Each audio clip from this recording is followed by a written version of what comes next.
up YouTube? Capital G here, checking out the brand new Murphy archetype that just got revealed coming out of Rise of the Duelist. If you thought Madoche was the cutest archetype in Yu-Gi-Oh, you ain't seen nothing yet because we got a new king of cuteness. This is probably the cutest thing I've ever seen in my entire life. This archetype is beast-based. All the monsters so far are level 2, well, the main deck monsters. That of course means that they are exceed based, and if you thought you were going to be 200 IQ and pick up some obedient school, you're already too late. Even as I shoot this video at 6 a.m. Eastern Standard Time in the morning, the card has already been bought out by the rare hunters, so you're just a little too late when it comes to that.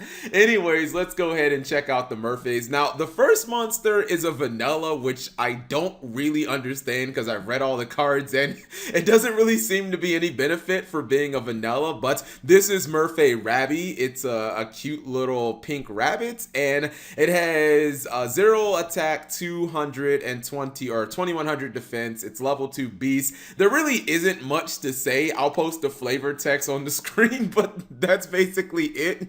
It just talks about a stump and how you'll find the Murphys on the stump. I'm not really going to cover the card because I really don't think that you're going to play it unless there's something I'm missing. I don't really see a reason to play it. Anyways, let's talk about the first effect monster for Murphy, which is Murphy Finny, level 2 beast monster. All these monsters are earth attribute, 100 attack, 300 defense, and both of your effects are hard once per turn. Now your first effect is built into pretty much all of these Murphy monsters, and the second effect is built into all of these Murphy monsters as well. The first effect says if your opponent normal or special summons a monster, or this card is targeted for an attack by an opponent's monster, you can return this card to its owner's hand. Then you can special summon one beast monster from your hand, except another copy of Murphy Finny. Second effect says during your end phase, you can special summon this card from your hand. So they have a really interesting mechanic where essentially, I guess anytime that they feel threatened or that they're scared, they basically tag themselves back into your hand, and then they have effects that trigger. Some of their effects let you search other cards. Some of their effects let you just, add cards from your graveyard, etc., etc. This one lets you summon another Murphy monster, and then all of them can special summon themselves from your hand during your end phase. So it's an interesting mechanic. I'm not totally sure how I feel about it, but I do like the fact that it is an optional mechanic. If your opponent, summons a monster, you don't have to tag these Murphy monsters back into your hand. It is 100% optional, but if your opponent's going ham and you feel like they're going to run over your little Finny, you can then just go ahead and tag it back into your hand.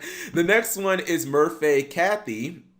This is a level 2 beast also. It's 200 attack, 200 defense. The second effect is the same exact thing. Special summon it during your end phase from your hand if you want. And then the first effect is pretty much the same. If your opponent normal summons or special summons or tries to attack it, tag it back into your hand. This one allows you to add one beast monster from your deck to your hand, except another copy of Murphy Kathy. So this is basically like your Stratos for the archetype. I mean, I guess it can search other non-Murphy monsters, because that's obviously a nice card pool to work with, any beast monster and Yu-Gi-Oh, but it does make me kind of wonder how exactly you're supposed to get a lot of these guys onto the field, because they don't really seem to have a way of special summoning a lot of monsters outside of, cheeky things like Obedient Schooled. They do special summon themselves, but it's during the end phase, and you can't exceed summon during the end phase, so I do wonder about that. Obviously, anytime you're getting a search effect for an entire type in Yu-Gi-Oh, that's going to be good, but I'm still kind of wondering about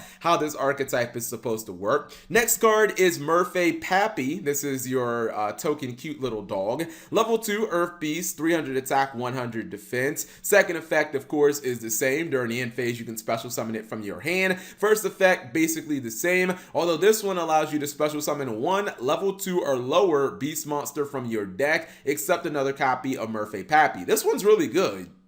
Anytime you're talking about special summoning in Archetype from your deck, that obviously is going to be very effective because like summoning from deck is always going to be good. Just obviously hope that your opponent doesn't have something like Ash Blossom, but I kind of like that because this is a card that instantly gives you free advantage. Like if your opponent tries to attack it, instead of it just tagging back into your hand and then you not having any monsters on field, like this one kind of pays for itself. If nothing else, it does give you another Murphy monster to, take that attack or to just serve as some type of defense for whatever your opponent's going to throw at you. So this one seems really good. Not saying that the other ones that search and stuff aren't good, but I kind of would like to have some type of field presence if my opponent is going to go ham. Then lastly, we have the little pony of the deck, which of course it has a heart on it because why wouldn't it? Oh my goodness, this archetype reminds me of Care Bears. I don't know how many people are gonna understand or get that reference because a lot of you guys might not even be old enough to know what Care Bears are, but I'm getting a Care Bear feeling from this artwork. This is Murphy Pane, level 2 Earth Beast, of course, 400 attack, 0 defense. None of these monsters have good stat lines. You're not attacking with any of the Murphy monsters that are in the main deck. Second effect is the same. This guy, when you tag it back into your hand, it allows you to add 1 level 2 or lower beast monster from your graveyard to your hand, except another copy of Pane. So you can see that basically all of your main deck Murphy monsters have just like nice little utility effects. A lot of them are +1s, but I do wonder if they have ways of special summoning fast enough, especially for these Exceed monsters that we're going to get to. They actually have 2 Exceed monsters in the archetype, which is kind of cool, and of course they're insanely cute. The first one is Murphy's of the Forest. It's a rank 2 Exceed monster. It's a beast, of course. 500 attack, 200 defense, or excuse me, 2000 defense. It requires any 2 level 2 monsters, so it is generic. So maybe you could play Obedient Schooled with baby raccoons or with Ojamas or whatever you want. It says that both effects are hard once per turn. First effect, you can detach 1 material from this card, add 1 Murphy card from your deck to your hand. Second effect, if another face-up Murphy monsters you control is returned to the hand, you can target 1 face-up monster your opponent controls. While that card is face-up on the field, it cannot attack or activate its effects. This was the first card I looked at and I was like, whoa, this is pretty good because number 1, you just detach and search any card in the entire archetype. That seems pretty solid. It actually, this card kind of reminds me of the Paleozoic Exceed monster. And then the second effect was like, anytime your Murphy monsters are bounced back to your hand, target one of your opponent's monsters. That monster can't attack, it can't activate its effects. Like, that's pretty good in my opinion. Basically like a Phoenix Chain or a Phantom Knight's Fogblade. Like, that card seems pretty good. Now we do have another Exceed monster. This one's a little complicated and convoluted in my opinion. This is Murphy Mammy. It's a rank 2 beast warrior, or excuse me, beast monster, 1000 attack and 1000 defense.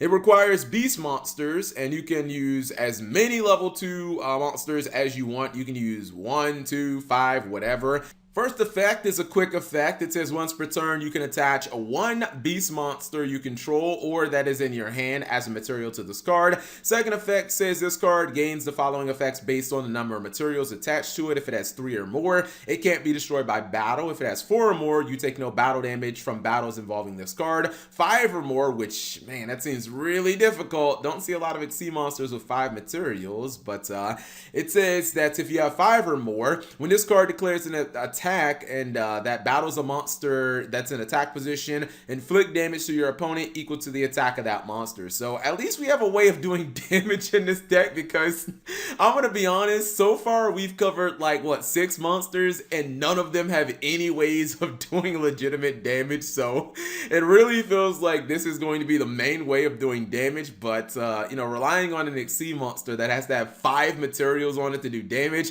that doesn't really seem that realistic in my opinion. So I'm a little concerned about Murphy's ability to do damage. Anyways, the spells and traps. The first one is really good. This is Murphy Tag. It's a quick play spell that's a hard once per turn. Target 1 Murphy monster in your graveyard. That's the cost. Special summon that monster. There's really not a lot to say about this card. Play it. It's Monster Reborn, but it's a quick play Monster Reborn, and it allows you to summon the monster in attack position and in the battle phase or in defense position, whatever. This type of card would be amazing in so many decks in Yu-Gi-Oh! And Murphys were lucky enough to get it, so definitely play that. Next up, up, we have a continuous spell. This is Murphy Hide and Seek. Your second effect is a hard once per turn. First effect, each turn, the first time a beast monster you control would be destroyed by an effect, it is not destroyed. The second effect says target 3 beast monsters with a different name in your graveyard. Shuffle those targets into your deck, then draw 1 card. I love these recovery type effects in Yu-Gi-Oh, especially when they allow you to draw a card in the process, because that's how you can easily make advantage. The first effect is kind of cool too because it covers some of the ground that the Murphy archetype doesn't cover. Obviously, the Murphy monsters are very difficult to destroy in battle because they can just kind of tag themselves out, and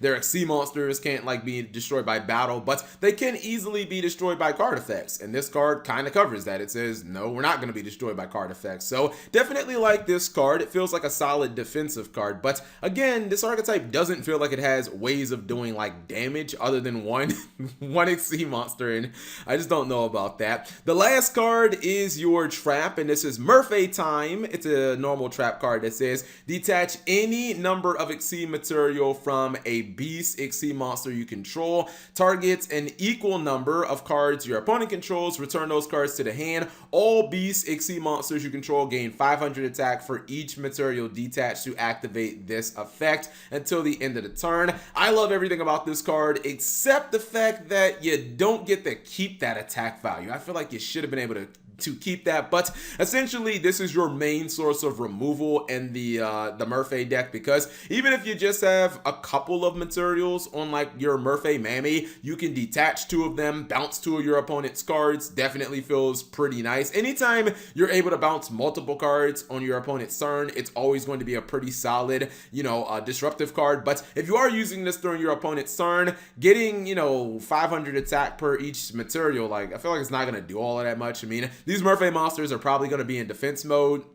And as I said before, the fact that you don't permanently keep the attack, that's kind of a bummer. But what do you guys think of the Murphy archetype? I don't think that this is supposed to be like a high tier meta deck. It's just supposed to be a deck that's for fun, for cute, for, I guess maybe even newer Yu-Gi-Oh players. Anyways, whatever you guys think, leave it in the comment section below. Thank you guys for watching. As always, subscribe if you have not already, and turn on that notification bell for daily videos.